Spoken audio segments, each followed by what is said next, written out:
Good afternoon, ladies and gentlemen. I'm David Mencer, Israeli government spokesman. Today is Wednesday, the 17th of April 2024, day 194 of the October 7th war. Let no one be in any doubt whatsoever. Our war aims remain precisely the same: to bring home all of our 133 hostages, to destroy Hamas, and to ensure that Gaza never becomes a threat to us ever again.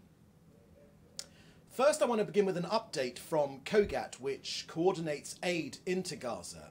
I would point you to pictures available from COGAT, which of markets laden with food and produce at markets in northern Gaza. Yesterday, we told you about more than 450 aid trucks on the Gazan side of Kerem Shalom. We told you that the aid was languishing, just waiting to be picked up by the UN for distribution and dispersal to Gazans.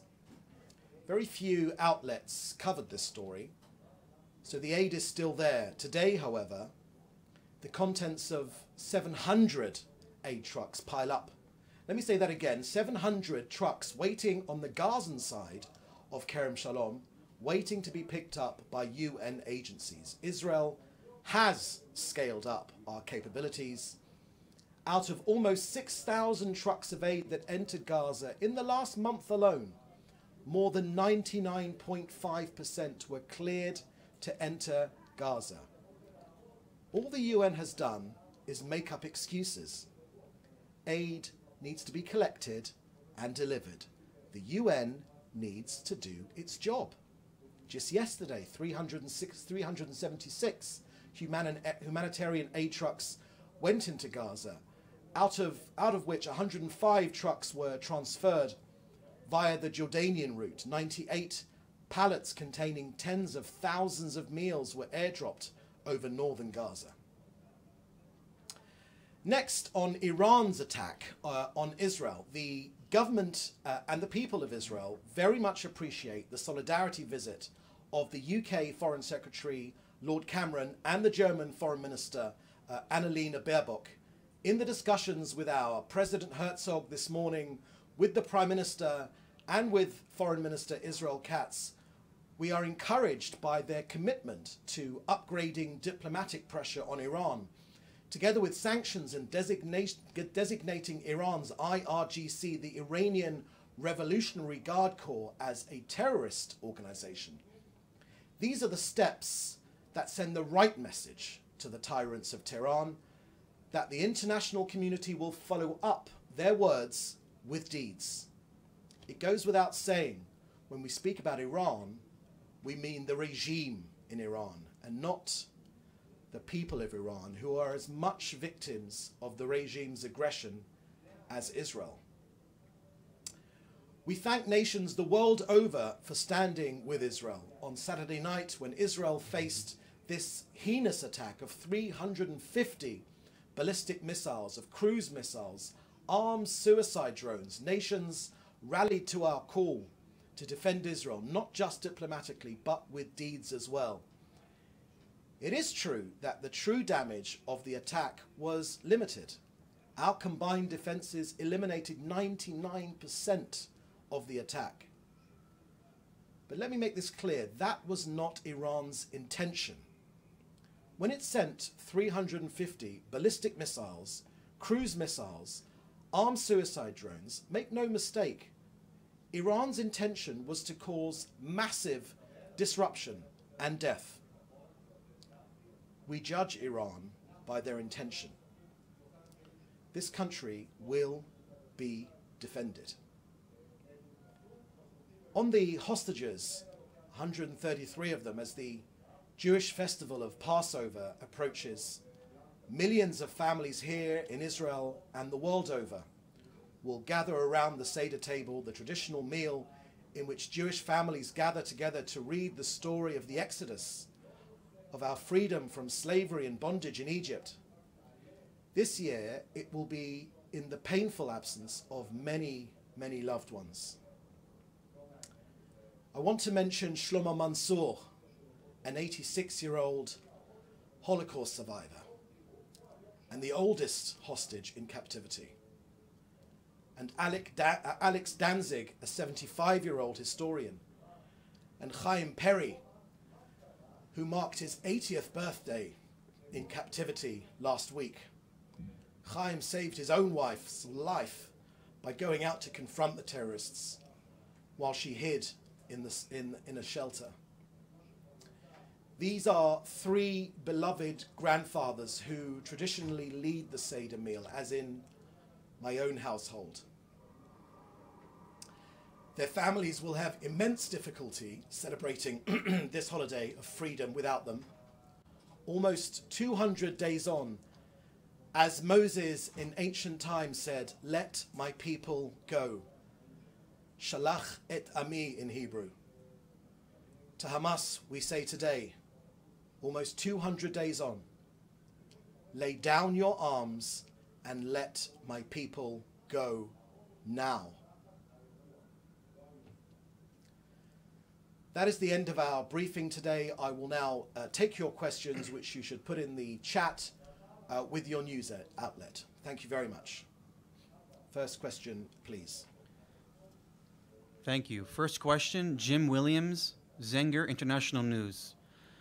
Does the PM agree with Jake Sullivan, who stated that anyone who thinks that Iran wasn't attempting to harm Israel is crazy? Jim, thank you very much for your question. I've seen reports in many places that this was somehow to try and downplay the importance of this huge attack of 350 ballistic missiles, rockets, suicide drones, interballistic missiles aimed at this country. Anyone that tries to downplay these attacks simply strengthens the Iranians, simply strengthens the Iranian regime. This was a serious attack. It was an outrageous attack. It was an unprecedented attack. Iran, of course, is, I think, the only nation that actively calls for the destruction of another UN member, Israel. Iran, we know, is behind all the terror in this region. It's a malign influence. Every country which they enter becomes a failed state. We simply ask other countries, what would you do if just one of these ballistic missiles landed anywhere in your capitals, in any city or any part of your country? This country will be defended. Next question, please. Thank you. Question from Joel Pollack, Breitbart News. Yesterday, the White House said that talks with Iran on a nuclear deal with moribund. Is that Israel's assessment as well? And how does Israel view efforts at reopening the nuclear deal? Jim, thank you, Joel, excuse me, thank you very much for that question. So I'm pleased you mentioned that point, because we here in Israel simply imagine, what if one of these warheads which came towards us, one of the 350 launches which was launched against our people on Saturday night, what if just one of them was a nuclear warhead, had a nuclear warhead? The results would have been catastrophic, which means that we can never, ever allow Iran to become a nuclear weapons power. It cannot be allowed to happen. And any deal whatsoever which somehow seeks to appease Iran in any way, shape or form, it won't work. We know from bitter history that appeasement does not work. It doesn't only make things worse, it actually emboldens the aggressor. And aggressors, unfortunately, need to be stood up to and not appeased. Thank you for that question, Joel. Next question, please. Next question is from Alon Avital, NPR. What can you say about the ongoing preparation for a Rafah operation? Thank you for that question about Rafah. The government has made clear, and the Prime Minister has made clear, that the four Hamas battalions that remain in Rafah will be defeated. We cannot leave, as our minister as our minister in the Security Cabinet has made clear, Benny Gantz, we cannot put out 80% of this heinous, evil fire of of Hamas. We cannot put out 80% of the fire and leave 20% of the fire still roaring, because that 20% will take over Gaza again and they will attack us. We say this because this is precisely what Hamas say. They want to attack us again and again and again. In order to get back to a peaceful coexistence in this region, we need to destroy Hamas. Hamas are against peace, they're against the Palestinian people, they're against civilization, they're against democracy, they're against freedom of religion, they're against all the freedoms which all decent countries take for granted. So that is why we feel here in Israel that we're on the front line of civilization. We need to destroy this organization. The last 4 battalions of Hamas are in Rafah, and they will be defeated. If we do not do that, it will be a defeat for Israel. So yes, the Prime Minister has made clear that a date has been identified and we are making preparations. Next question, please. Next question, first question from Hannah Julian of the Jewish Press. Does Israel consider Sunday's attack to be a formal declaration of war by Iran? Thank you very much for that question, Hannah. Those were the words, actually, of our president, who described the attack as a declaration of war. So I would go after the words which our presidents used, which our President Herzog used. He called it a declaration of war. Next question from Hannah Julian, the Jewish Press. 13 people were wounded less than an hour ago in an attack by Hezbollah. Is the United States and or other nations tying Israel's hands in responding to these attacks, or is the issue one of limited military resources on part of Israel? Thank you for that question. Look, people ask us all the time whether we're going to respond to Iran all the time, and our answer is we're being attacked by Iran every single day, by Hezbollah, their proxy. Make no mistake, we know that everything Hezbollah does, as with Hamas as well, is directed by the tyrants in Tehran. They are directing us all the time. They are directing war at us. They are attacking us every single day. Now, we've made this quite clear as well, that we Israel, desire a diplomatic resolution to the situation up north. UN resolutions make extremely clear that Hezbollah should be behind the Litani River. Now, we wish for that to happen diplomatically. We've got no interest in any war with the people of Lebanon.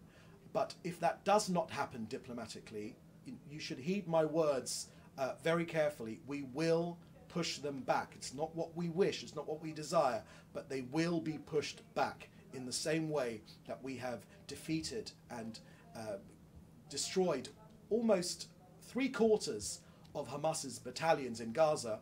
We will do the same in Lebanon and Syria if a diplomatic resolution is not reached. Next question, please. Thank you. No further questions. Thank you very much. Thank you for joining me today. There will be another briefing tomorrow at the same time, at the same place. Thank you very much.